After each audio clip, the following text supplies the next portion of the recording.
So I'm a 22-year-old guy and this happened last summer. At the time I was working on a minimum wage job, and could barely afford my rent. I normally would spend the weekends at my girlfriend's house, who was the same age as me since we went to high school together. On one peculiar Friday night, I was playing video games in my apartment like I would normally. I was about to order some pizzas since I was starving, but soon was surprised to see I had a text from my girlfriend.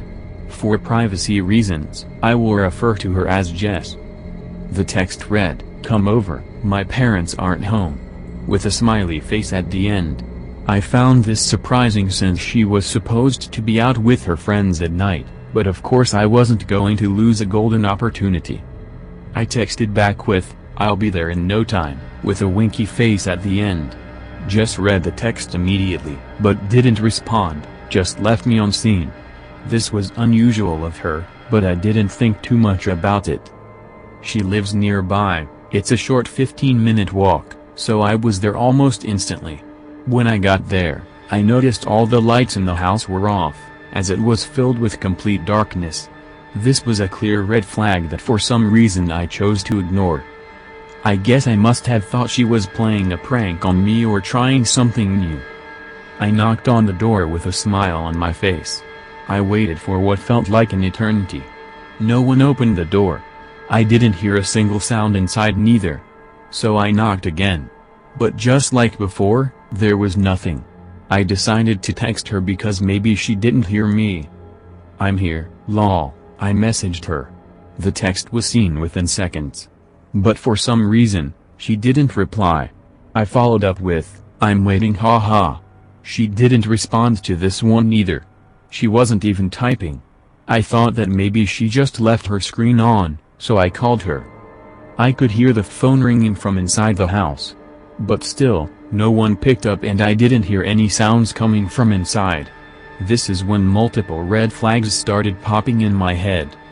I knocked one more time in desperation, this time screaming her name. But like in all the other attempts, nothing. No answer. I didn't know if she was messing with me, so I decided to do the only thing I could think of. I called one of her friends, who she was supposed to hang out with that night. After a few moments of ringing, her friend, let's call her Emily, picked up. In a rush I asked her if she knew where Jess was. She instantly and very clearly told me Jess was right beside her in the shopping mall. My heart dropped when I heard her words. I asked to speak with Jess and she allowed me. Jess was concerned by the sound of my voice, as I could hardly form words.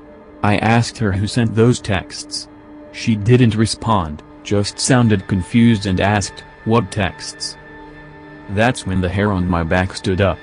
My body went cold. She confirmed she forgot to bring her phone with her, and that she left it in her house. Without thinking twice, I hung up and ran out of there immediately and back to my apartment, where I called the police. I then called Jess, who was extremely worried for me, and explained what had happened. In fear, she rushed back home. I'll skip all the boring details. The police informed us that someone broke into the house through the kitchen window. However, they were not able to find anyone, and there was no evidence of anything being stolen.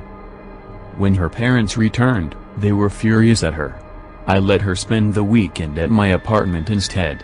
Nothing has happened since, but I still wonder if I would be alive had I gone inside.